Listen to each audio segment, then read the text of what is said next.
रितिका, चाय लेकर आओगी या मैं ऑफिस में ही जाकर पी लूं? कमरे से आती आवाज ने रसोई में खड़ी रितिका को चौंका दिया। उसने जल्दी से चाय का कप ट्रे में रखा और अपने पति आरव के लिए चाय लेकर बाहर निकली। आरव घड़ी पहनते हुए जल्दी जल्दी जूते के फीते बांध रहा था। लो, आपकी चाय। आरव ने कप की तरफ देखे बिना जवाब दिया। नहीं, अब रहने दो। मैं बहुत लेट हो चुका हूं। शाम में आने के बाद पी लूंगा। अभी निकलना है मुझे। इतना कहते ही वो दरवाजा खोलकर बाहर निकल गया। रितिका उदास मन और धीमे कदमों से किचन में आई। पहला साल कितना अच्छा था हमारी शादी का। साथ में घूमने जाते थे, छोटी छोटी बातों पर घंटों हंसते थे, हर सुबह प्यार से जगाते थे। लेकिन अब तो जैसे मैं उनकी जिंदगी में हूं ही नहीं। वो इन्हीं ख्यालों में खोई थी कि चाय का कप हाथ से छूट गया। ओह! चाय की गर्मी से उसे जलन महसूस हो रही थी, लेकिन तभी उसकी सास शोभा देवी हाथ में सब्जियों की टोकरी लिए किचन में घुसी। उन्होंने जमीन पर टूटे कप और फैली चाय को देखा तो उनका गुस्सा सातवें आसमान पर पहुंच गया। हे भगवान, ये क्या कर दिया तुमने? दिन भर तुम्हारा ध्यान कहाँ रहता है? सॉरी मम्मी जी, वो ध्यान नहीं रहा। मैं अभी साफ कर देती हूँ। वो कपड़ा बदलने कमरे की ओर भागी। रितिका के जाते ही शोभा देवी झुकी और कप के टुकड़े समेटने लगी, लेकिन उनका गुस्सा ठंडा होने का नाम ही नहीं ले रहा था। जब से इस घर में आई है, हमारे घर की खुशियों को खा गई है। कलेशी औरत कहीं की। पता नहीं क्या क्या बुरा समय देखना बाकी है इस लड़की के कारण। ना काम ठीक से करती है, ना घर संभालती है। शाम के वक्त रितिका बाहर लगे पौधे को पानी दे रही थी, तभी पड़ोस की सुजाता आती है। कैसी हो रितिका? लंबे समय से दिखी नहीं। अब बस घर पे ही भाभी। काम से फुर्सत कहाँ कि बाहर निकलूं। अच्छा, ये बताओ, तुम इतनी बुझी बुझी सी क्यों रहती हो? तुम्हारा चेहरा देखकर लगता है जैसे बहुत दिनों से बीमार हो। कुछ नहीं भाभी, बस ऐसे ही। मुझसे मत छिपाओ, मैं सब समझती हूँ। बताओ, क्या बात है? अब कुछ खास नहीं भाभी। बस आरव, वो पहले जैसे नहीं रहे अब। ना मुझसे बात करते हैं, ना मेरी तरफ ध्यान देते हैं। ऐसे लगता है जैसे मैं उनकी जिंदगी का हिस्सा हूं ही नहीं। क्या? ऐसे क्यों? पहले तो सब कुछ कितना अच्छा था, लेकिन अब तो वो ऑफिस और काम में ही लगे रहते हैं। कभी कभी तो ऐसा लगता है कि मैं सिर्फ इस घर की जिम्मेदारियां निभाने के लिए हूँ।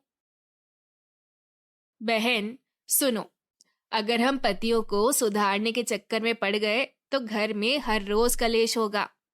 ये उनकी आदत है और इसे बदलने की कोशिश मत करो। तो मैं क्या करूँ भाभी? अपने लिए भी कुछ सोचो। मैं हमेशा किटी पार्टी जाती हूँ। वहाँ खूब मस्ती होती है, नई सहेलियां बनती हैं। तुम भी हमारे साथ आ जाओ। नहीं भाभी, मुझे इस तरह की पार्टियां पसंद नहीं हैं। अच्छा, तो कुछ और करते हैं। सुनो, पास में ही एक नया डांस एकेडमी खोला है। क्यों ना तुम उसे ज्वाइन कर लो? Dance academy?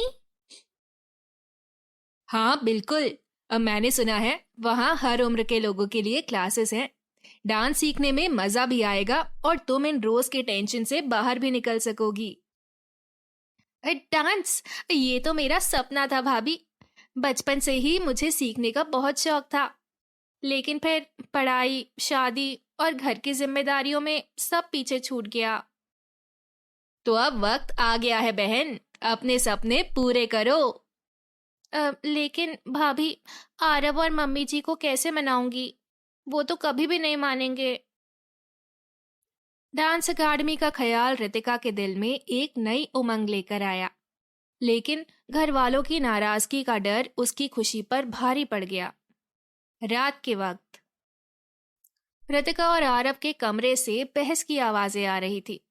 शोभा दरवाजे के पास खड़ी हो गई और अंदर की बातें सुनने की कोशिश करने लगी। कुछ समझ नहीं आया, लेकिन आवाजों से साफ था कि मामला गंभीर है। शोभा वहीं ठहर गई और थोड़ी देर बाद जब लड़ाई शांत हुई तो वो मुंह बनाते हुए अपने कमरे में लौट गई। जब से ये घर में आई है, अब मेरे बेटे की जिंदगी बर्बाद कर दी। ना जाने कौन सी मनहूस खड़ी थी जब हम इसे ब्याह कर ले आए। अगली सुबह आरव बिना कुछ कहे ऑफिस के लिए निकल गया। कृतिका भी चुपचाप तैयार हुई और बिना किसी को कुछ बताए घर से बाहर चली गई।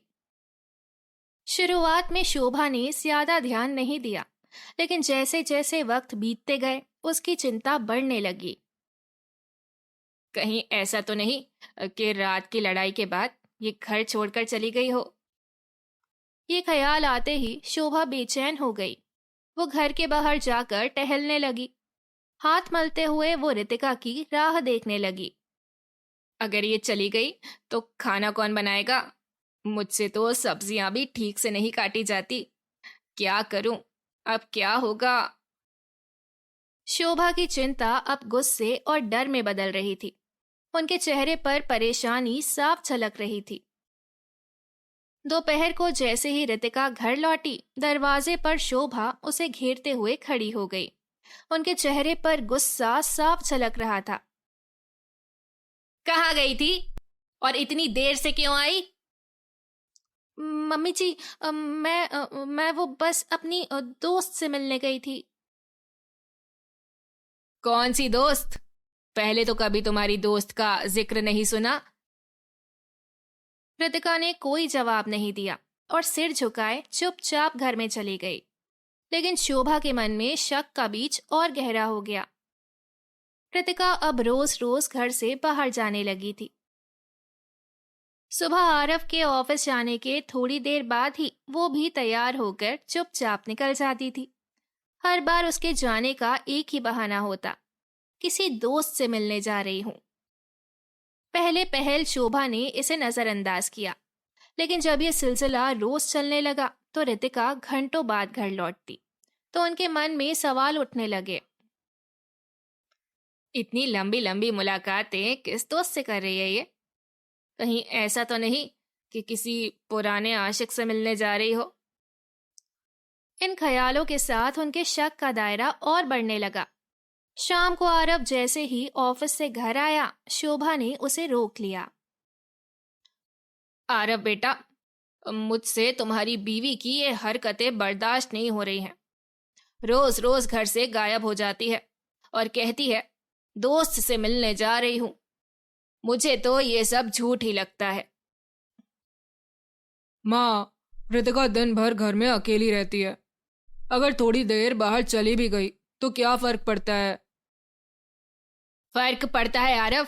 ये कोई धर्मशाला नहीं है कि जब मन किया आ गई और जब मन किया चली गई। मैंने भी ये घर संभाला है, लेकिन कभी ऐसे रोज रोज सैर सपाटे पर नहीं निकली थी। देख ले, मैं कह रही हूं, ये दोस्त वाला बहाना मुझे कुछ ठीक नहीं लग रहा। माँ, अब बिना वजह शक कर रही हो। रितिका ऐसी लड़की नहीं है।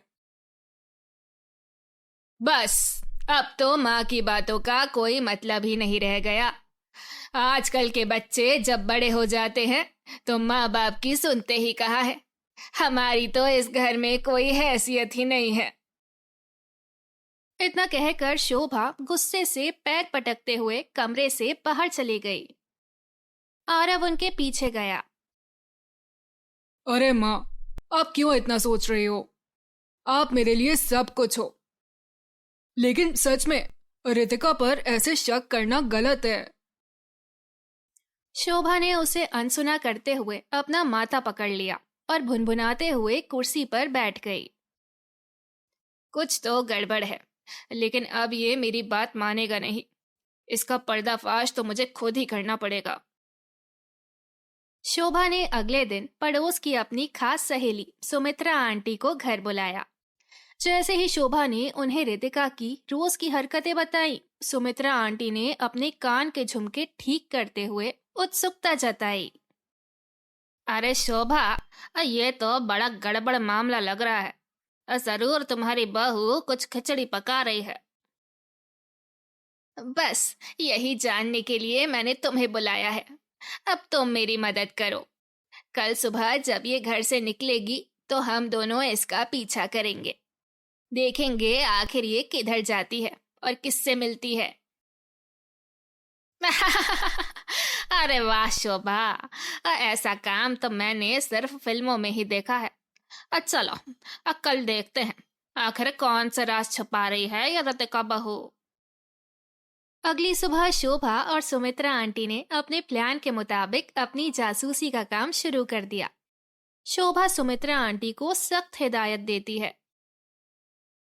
सुमित्रा, ध्यान रखना, चुपचाप चलना और जरा भी शोर मत करना, कहीं बहू को भनक ना लग जाए। अरे भाई तू चुप कर, मुझे सब पता है कि क्या करना है।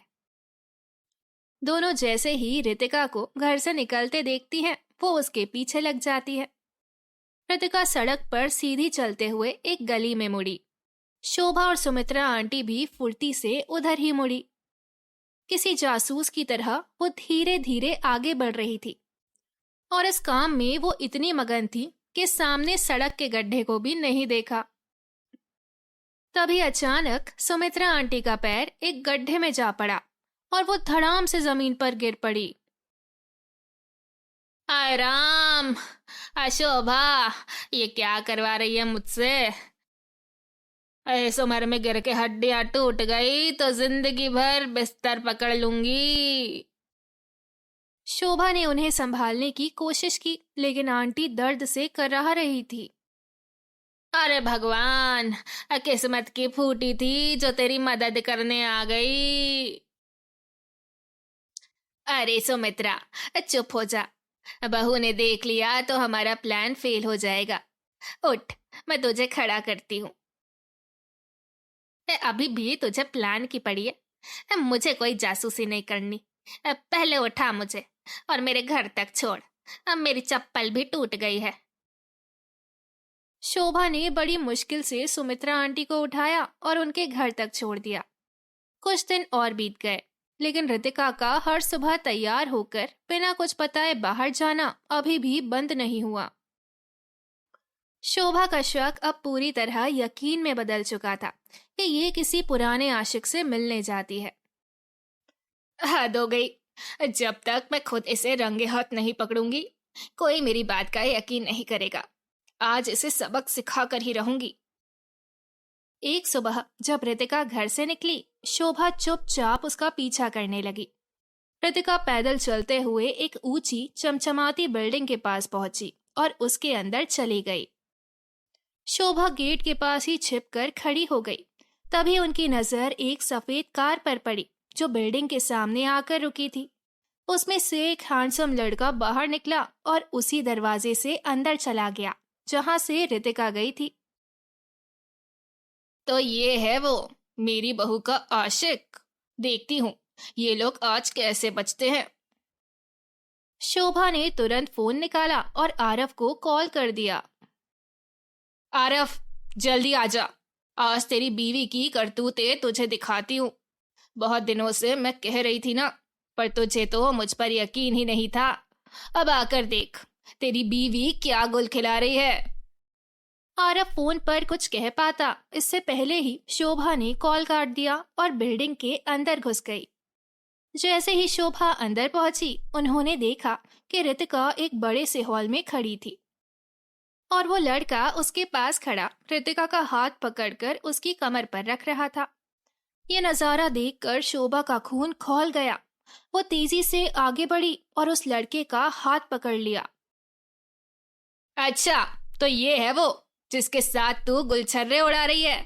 तुझे शर्म नहीं आई अपने पति को धोखा देते हुए? रितिका और वो लड़का दोनों चौंक गए। रितिका ने घबराकर अपनी सास की तरफ देखा। मम्मी जी, आप यहाँ क्या कर रही हैं? मैं यहाँ क्यों आई? ये तो मुझे तुझसे पूछना चाहिए, ये लड़का कौन है और तेरी कमर पर इसका हाथ क्यों है? इतने में पीछे से सुजाता निकल के आती है, जिसे देख शोभा का गुस्सा और भड़क जाता है। अच्छा, तो इस सब में तुम्हारी भी मिली भगत है। तुमने ही मेरी बहू को भड़काया है ना? सुजाता को स्थिति समझते देर न लगी।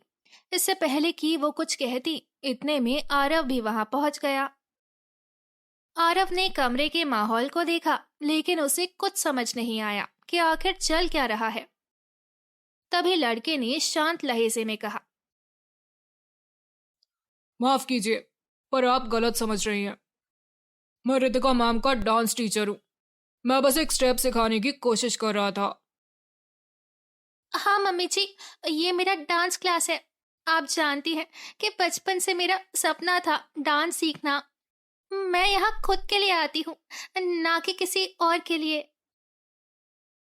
शोभा ने चारों ओर नजर घुमाई। उन्होंने देखा कि हॉल में और भी कई लोग थे जो डांस प्रैक्टिस कर रहे थे। उनके चेहरे पर शर्मिंदगी के भाव साफ झलकने लगे। उफ, आंटी जी, याद है जब रितिका दुल्हन बनकर आई थी? उस वक्त उसकी मुस्कान और चेहरे की चमक देखते बनती थी, लेकिन आज देखिए उसकी मुस्कान कहाँ खो गई है। और ये सब तो आप तब देख सकेंगी जब उसे ताना देने से फुर्सत मिलेगी। क्या आपने कभी सोचा है कि आपके तानों से वो कितनी टूट रही है? शोभा के पास इसका कोई जवाब नहीं होता। वो चुपचाप नजरें झुका लेती है। और तुम भी दिन भर काम में खोए रहते हो। जिम्मेदारियां निभाना ठीक है, लेकिन क्या तुम्हारी पत्नी की हालत जानना तुम्हारी जिम्मेदारी नहीं? शाम को घर आते हो, क्या कभी ये पूछा है कि वो कैसी है? नहीं, क्योंकि तुम्हें उससे क्या, तुम्हें तो बस अपने काम से मतलब है। आप सबके व्यवहार की वजह से रितिका धीरे धीरे अंदर से टूट रही थी। इसीलिए मैंने उसे डांस क्लास ज्वाइन करने को कहा, ताकि उसका मन बहल सके और फिर से खुश रहना सीख ले। हॉल में सन्नाटा है। आरव और शोभा दोनों शर्मिंदा नजर आ रहे हैं। रितिका, मुझे माफ कर दो। मैंने तुम्हारा दर्द देखा ही नहीं। मुझे लगा कि सब कुछ ठीक चल रहा है, लेकिन मैं गलत था। मैं वादा करता हूँ कि अब से मैं हर रोज तुम्हारे लिए समय निकालूंगा, तुम्हारे हर सपने और हर खुशी का साथ दूंगा। बहू, मुझे माफ कर दो, मैं तुम्हें समझ नहीं पाई। रितिका मुस्कुराती है और शोभा और आरव उसे गले लगा लेते हैं।